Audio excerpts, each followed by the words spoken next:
It's common to feel more drawn to easy, fun activities like playing video games than to tasks like studying or working.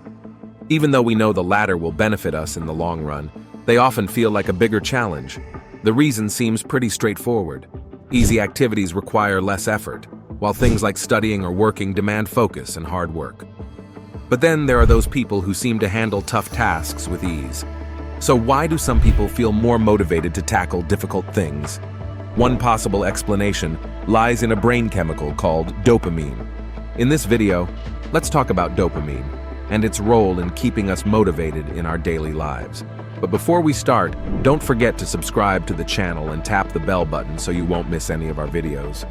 Dopamine is often seen as a feel-good chemical, but its role is actually more about desire than pleasure. It's what makes us want things and gives us the push to take action. Let's take a look at the experiments about the effects of dopamine on rats. In these tests, scientists put tiny devices called electrodes into the brains of rats.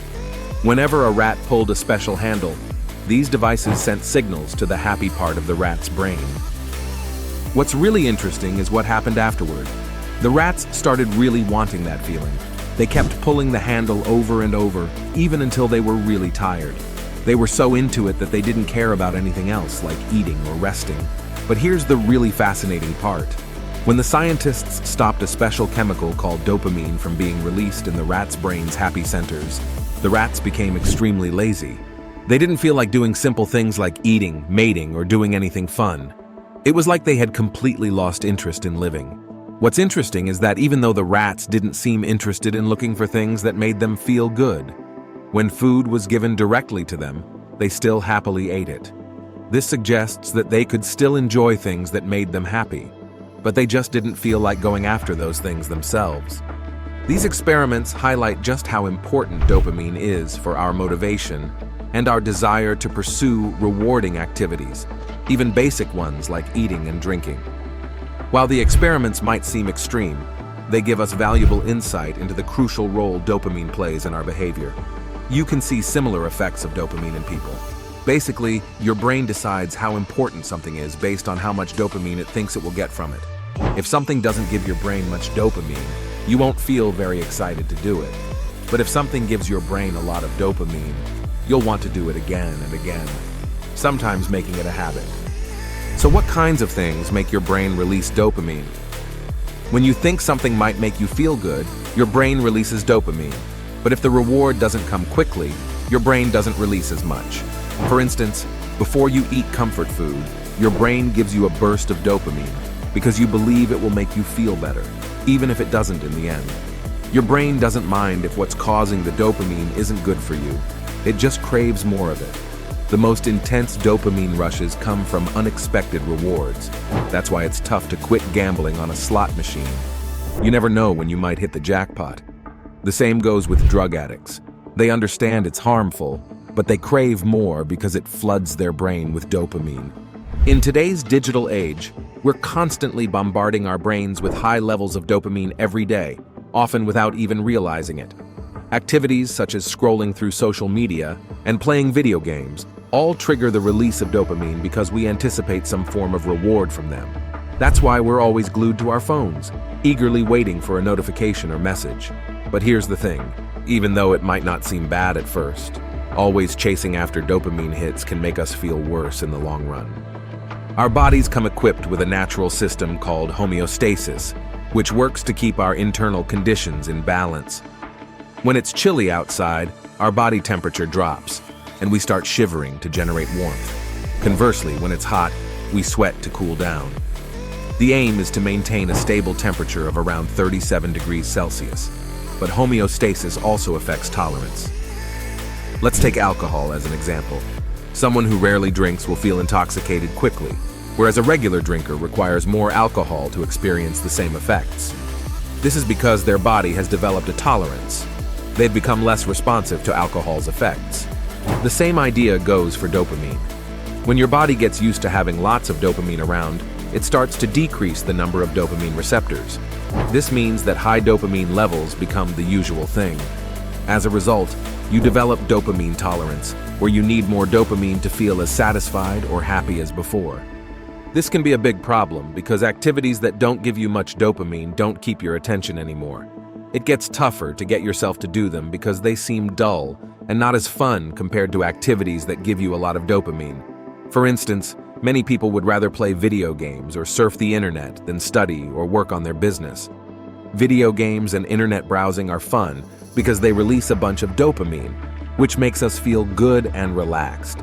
Sadly, things like working hard or reading only give us a little bit of dopamine, so they don't seem as exciting. This is why many drug addicts find it hard to adapt to regular life when they try to quit. Their tolerance for dopamine becomes so high that normal activities don't excite them anymore. They lack the drive to do anything without a big dopamine hit. And it's not just drug addicts. People hooked on video games, social media, or internet porn can face the same issue. Once their tolerance for dopamine gets high, they just can't enjoy activities that don't give them a big dopamine rush. So, is there anything that can help with this? Yes, there is. It's called a dopamine detox. During a dopamine detox, you'll set aside a day to avoid activities that give you a big rush of excitement. This lets your dopamine receptors take a breather from being overloaded. For a whole day, try to have as little fun as possible. That means no internet, no tech like phones or computers, no music, and no junk food. Basically, get rid of anything that gives you pleasure from the outside world and get comfortable with being bored. Sure, it might feel really boring, but that's part of the deal. However, there are some things you can do during the detox. Take a walk, try meditation, spend time by yourself and think about your life and what you want to achieve, and jot down any thoughts you have. But do it with pen and paper, not on a screen. It might seem like a big deal, but if you want to see some major changes fast, you've got to take some big steps. A dopamine detox can be an effective way to reset your brain and take back control over your dopamine levels. Here's a quick reminder. If you're struggling with drug addiction, it is always best to seek professional help, as you may have developed both physiological and psychological dependence. You might be wondering, why would a dopamine detox even make a difference? Here's a way to think about it. Imagine you've been eating at the fanciest restaurant in town for every meal. Eventually, those fancy meals become your new normal. If someone offered you a simple bowl of rice, you'd probably turn it down because it wouldn't taste as good as your usual gourmet food. But if you suddenly found yourself stuck on a deserted island and hungry, that bowl of rice would start to look really good. And that's pretty much what a dopamine detox does. Cutting out all the usual sources of pleasure makes less exciting activities seem more appealing. In simple words, a dopamine detox works. Because when you're so bored, even things that seem dull start to feel enjoyable. If you're not quite ready to do full-blown dopamine detox, that's okay. You can do it slowly. Pick a day each week and decide to skip one of the things that gets you buzzing. It could be anything, like constantly checking your phone, playing video games, watching a lot of TV, eating lots of junk food, or spending time on certain websites. On that chosen day every week, don't do that one thing at all. You can still do other stuff, just not the one you've chosen to avoid. You might feel a little bored without your usual go-to activity, but that's kind of the point. By skipping it, you're giving your brain a break from all the intense excitement. Being bored can be a good thing. It might push you to try out other stuff that doesn't give you that same big rush. And since you're not all caught up in your usual thing, it's easier to give those other tasks a shot. Of course, occasionally avoiding high dopamine behavior is beneficial, but ideally, you should try to limit these behaviors as much as possible. Instead, you want to connect more dopamine to activities that will benefit you in the long run. One effective strategy is to use your current high dopamine activities as rewards for completing tasks that provide long-term benefits. For instance, after 2 hours of studying, you can reward yourself with a 15-minute of scrolling on your social media accounts. The reality is that if you start with high dopamine activities, you're bound to lose motivation to do the more important tasks. And that's a wrap about dopamine and how it affects our behavior.